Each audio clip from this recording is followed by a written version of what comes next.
Is there a team or coach that got more crap than LSU and Brian Kelly after Week 1? In Week 1, LSU would match up against Florida State on a neutral site game, and after Florida State had a chance to seal it, they fumbled and gave LSU a chance to win. LSU would go down the field, and Jenkins would bring the Tigers within one and give them a chance to play for overtime. Except Florida State would block the extra point, giving the Seminoles a win and an embarrassing and horrible start to the Brian Kelly era. Say what you want about Brian Kelly, but many people do not like him and were hoping for him to fail down in Baton Rouge. After that block kick and loss, many people, including myself, said Kelly was in over his head, that LSU was going to have a terrible season, and that things were not going to work out for him long term. Well, Brian Kelly has just proved us all wrong, as not only has LSU clinched the SEC West with 2 weekends remaining, but they have been incredible this year. The future looks extremely bright at LSU, and they have put all the haters to rest. In today's video, we're going to talk about how LSU saved their season, go through how they got to this point, how they've gotten so good, and my expectations for the program in the future, and what will happen over the next month. But before we get into it, we're just over 4,000 subscribers away from 100K, so be sure to hit that subscribe button if you want to help me out. Leave a like if you want to support today's video, turn on notifications so you never miss when I upload, and let me know what player, topic, team, or situation I can cover next. Now, let's get started and talk about how LSU saved their 2022 season. I think in order to understand how LSU got to this point, we need to go back a couple of years.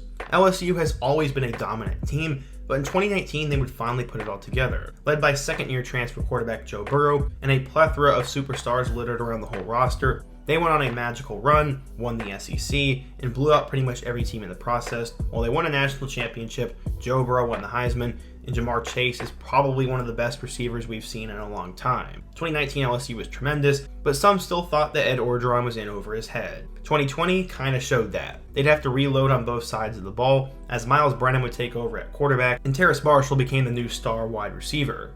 Unfortunately for LSU, things got off to a rocky start as they would lose to Mississippi State in Week 1, and then things really came crashing down against Missouri as they lost on the road to the Tigers, and then lost Brennan for the remainder of the year. After that, both Max Johnson and TJ Finley would battle it out at quarterback, and really the only bright spot for the remainder of the year came when they beat Florida in the shoe game. 2020 LSU was disappointing, which is why many expected them to bounce back in a big way in 2021. Max Johnson was now back at quarterback, Ty Davis-Price became one of the best running backs in the SEC, and sophomore Kayshon Boutte got off to a historic start. Unfortunately for LSU though, after starting out ranked number 16th, the season fell apart pretty quickly. They lost on the road to UCLA by 11 points, and then after that, beat McNeese State and Central Michigan. They also went on the road and beat Mississippi State by 3, getting them back to 3-1 and putting some life back into the team. Except from there, things would go downhill once again. They lost at home to Auburn for the first time in nearly 20 years, and then went on the road and got blown out against Kentucky. At this point, we all knew that LSU was a fluke, and they would need to move in a different direction. After that, things would get a little bit better as they upset number 20 Florida at home, but it turns out that Gators team wasn't very good. They went back to their losing ways as they then lost on the road to number 12 Ole Miss, lost by 6 on the road against number 2 Alabama, and then lost in overtime to number 25 Arkansas. It was a brutal 6-game stretch as they played 6 straight ranked teams and only managed to win 1 game. At this point, it was also determined that Ed Orgeron was not going to be retained, and they would do a full coaching search after the season. Despite losing 5 of 6 games, LSU could still make a bowl game though if they could win their last 2. The first one came pretty easily against Louisiana Monroe, but then they'd have to beat number 15 Texas A&M. A&M was disappointing last year, but they were still favored to win that game. When they needed a big play most, Max Johnson found Jenkins for an eventual game-winning touchdown, and LSU won 27-24, putting themselves into a bowl game. They ended up getting matched up to play in the Texas Bowl against Kansas State, where they played a former wide receiver at quarterback. They ended up losing 42-20, and they had their first losing season in a long time. Tigers went 6-7, and were going to need to make a huge splash in the coaching world to get back on track. Who did they look to?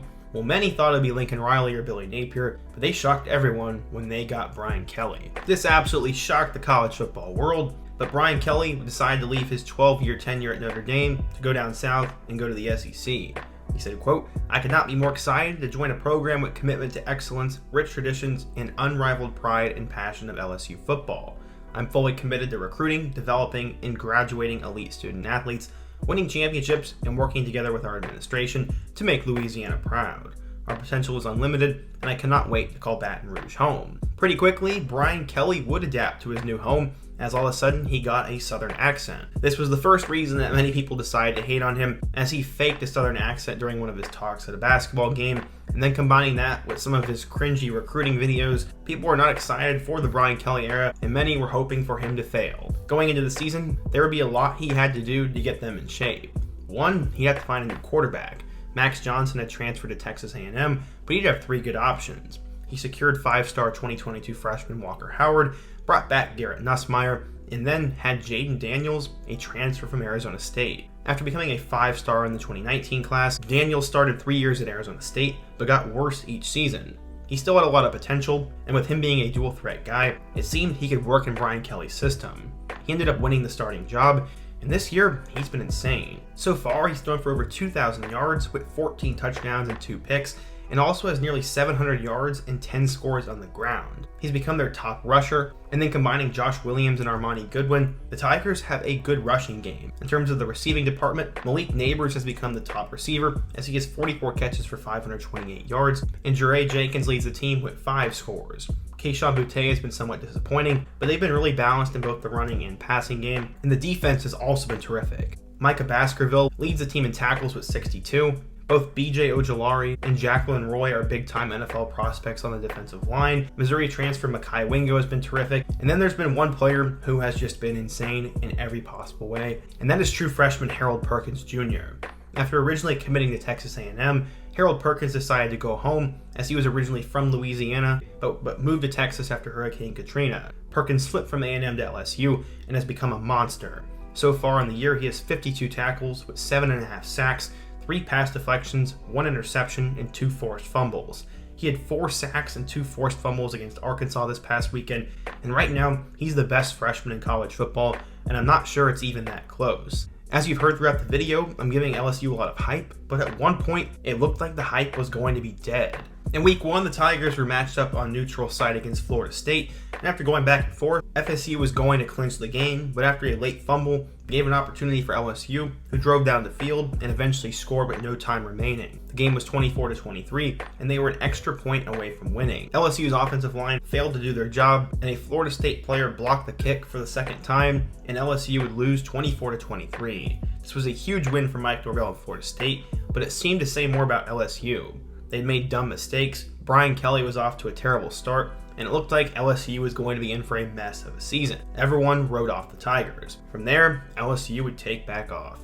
They'd beat Southern 65-17, and then would take care of Mississippi State 31-16 at home, in a game that no one expected them to win. Mississippi State was supposed to be really good this year, and many actually saw that as an upset. LSU didn't though, as the following week they would shut out New Mexico, before they would go on the road and beat Auburn 21-17. All of a sudden, the Tigers were 4-1 with a 2-0 mark in the SEC, but they'd have to be matched up against the hottest team in college football. They're now ranked number 25 in the country, and number 8 Tennessee came to town for an early noon SEC game. Unfortunately, we all knew LSU was going to lose from the opening kickoff, as they muffed the opening kick and Tennessee put up points quickly, eventually winning 40-13, which started the hysteria for Tennessee. LSU was now back to 4-2, and it seemed the same old stupid mistakes were to kill LSU, and their season would now go off the rails again.